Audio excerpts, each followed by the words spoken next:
It is also one of the most common reasons for people seeking medical help. The spine is a marvelous feat of engineering.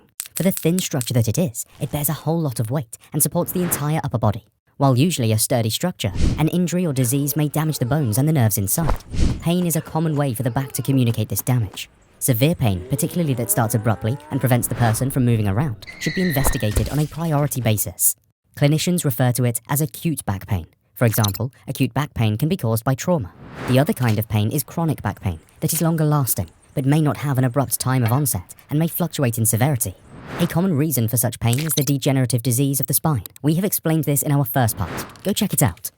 Some investigations that can be useful in the diagnosis of back pains include an X-ray of the spine, which is usually good at looking for bone injury.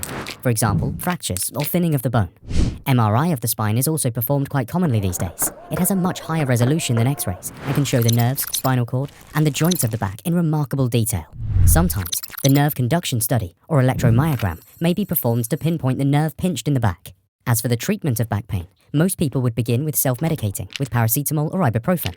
This is reasonable as long as the pain is not too severe, is not accompanied by weakness, and settles in 3 to 4 days. Continuing such self-medication for weeks and months can have deleterious effects on health, like